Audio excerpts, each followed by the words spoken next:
and welcome to Gamer Radio 0, show number 37. I'm Mike Lasco, also known as Gamer Zer0, here with Sara Girard. Also known as Sara Girard. Nice to see you. Still need a name for Sara Girard, but have a name. We'll get to that. Okay. So we're here at World Wide D&D Game Day, the launch of 4th edition. Sarah's been running around all day, setting up chairs and doing things and whipping people and, you know, crazy stuff.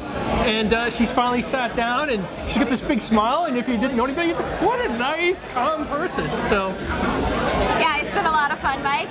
We had people lining up at the door at 7:30 in the morning. We didn't open until 9, but they were excited to come in, and you know, the first group who came in got to play with Chris Perkins, so that's great. Nice. Their patience paid off. We've been, as you can see behind us, we don't have an empty table. We've got 20 tables. I'm putting people in booths. They're playing on the floor. You know, I mean, people just are so happy to play 4th edition. Yeah, in fact, Sarah came over and stole Adam, my volunteer cameraman, for a couple hours so he could run a game because there were so many people. Yeah, he even went up and asked Bill Slavicsek himself. Bill, come on, we need. I mean, that's great. Well, yeah, I mean, we need all hands on deck. There are so many people here who want to play that I just need everyone who knows even an inkling of how to DM to DM. Even if they don't, they're DM. So we're going to have a lot of different stuff up on YouTube, a lot of different interviews. We're also going to have a couple stuff that we're going to put into this episode of the show. One of the things we're going to have is you're going to try to get an interview with Raven. Okay, yep. He's playing a game right now, so we'll see if we can get him later. Yeah, that would be great. I have my interview with Bill Slavicsek. I'm going to be talking with Perkins, Collins, everybody. We'll get the Rouse out. The Rouse is always happy to talk. You know, we'll get everybody we can on to talk about stuff and try to give everybody some more information and to just kind of like say, hey, look, this is great. All right, well, I'll let you get back to doing work and stay tuned, and we'll be on with more. All right, thanks. Hi, we're here with Raven Memora, an artist with D&D. Hi, Raven. Thanks for talking to us. Absolutely. How's your experience here so far? It's really been great. I got a chance to play, so which was one of the major things that I wanted to do when I came here. When I found out about it, I actually talked to my art director to ask if I could be here because I really wanted to be a part of it, both professionally as well as a fan. I mean, Well, you've been playing D&D for years, haven't you? Yeah, actually, I started in 1983, I think, when I was in 4th grade, and that's when I first I started looking through the books and really enjoying the art, and I thought I would love to do that, and so years later, here I am. What drew you into D&D itself? Well, my first experience with it was some kids at my local branch library did an evening where my parents actually found out about it and brought my brother and me to the game. That was the first time I played. As far as what I don't know exactly what I responded to. Initially, that first game, they were just Xerox handouts, so I didn't get into the art. But very quickly, I enjoy fantasy. I enjoy, you know, I was a creative kid. I enjoyed sketching. So once I got the books, I really got engrossed in the artwork as well. So what are some of your influences when you get an art order? Like, how do you start concepting what that will look for? What do you draw upon to make your art? That's a good question. A lot of it is, one thing is that I try to read the art description, even if almost always I'm in the middle of another project when the next project comes in. So I don't really have a lot of time or, you know, brain power to focus on working on the next one, but I try to at least read it over so that at least some part of my brain is chewing on it. And so there's a sort of a germination period. For me, I don't wait for inspiration to strike.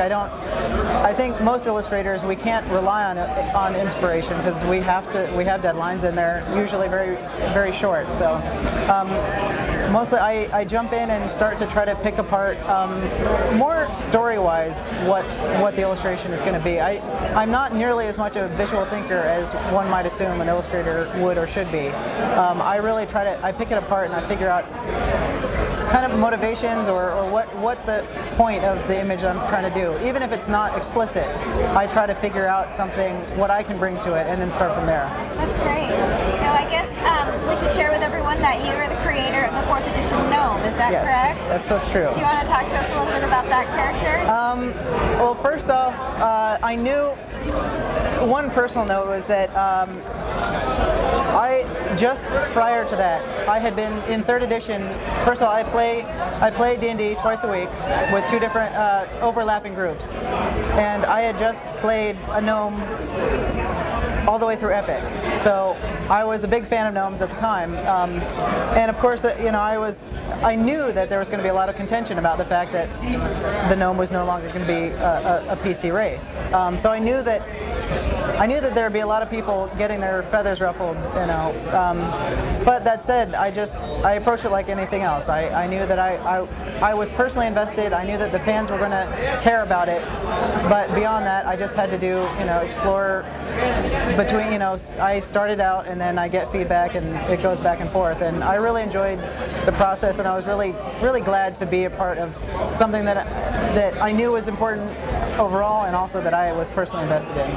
I had a great time. Our party was interesting and fun. I played with some people I knew, one person from my Thursday gaming group who died at the end. But it was a great death. It was a very worthwhile, heroic death right at the very end. So, and I got to avenge him. So. Well, I'm glad you had a good time. I really did. Appreciate you coming to the event. Absolutely. And talking with everyone, and especially talking with me. I appreciate it. Thanks a lot. Appreciate it. Andy Collins. I can't say what your name is. I mean, what your title is. I'm the manager of Dungeons and Dragons. Neither can I. So James Wyatt was on GRZ and he talked about the Players Handbook too, and he gave us the first letter of some of the races that are going to be added there. So I was wondering if I could talk to one of my really good friends in R&D who could maybe tell our loyal listeners maybe the second letter on a couple of these classes. O. Classes or races? I'm sorry, the races. Races?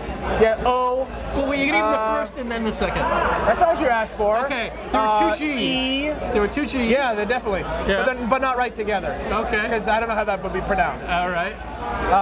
Yeah, one of those is followed by an N, I think. Okay. So there's a GN.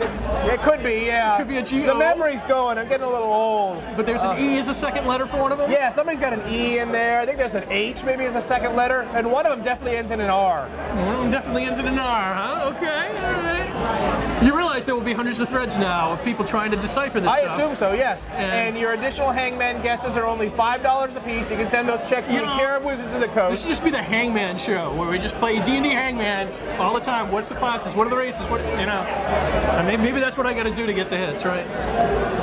Mike Mearls, here on GRZ once again. Yeah, I'm back. Thanks for coming on. Thanks for having me again. Everybody loves seeing you on GRZ. I don't know. It's just, everybody loves you. Show off my good side.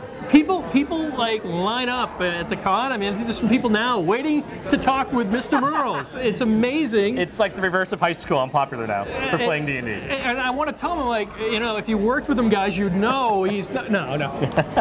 So now James Wyatt was on the show, and he gave us the first letter of some of the races that are going to be in the Players Handbook too. Mm-hmm. So can you give us a few of the first letters for some of the classes? Are going to be hard because a lot of these are new that no one's. The races people can kind of guess, but we've got some obvious ones like D and R and B, and then we have W, and then we have I, and I know I'm going to forget one, T, and that's 6. Is that 6 so far? That's 6. Oh, geez, now I'm going to look like I can't remember.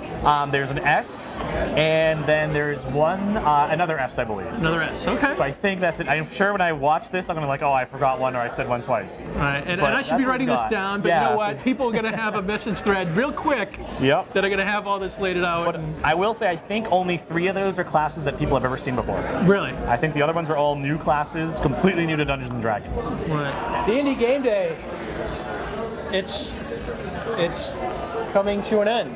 Sure is. Did you have fun?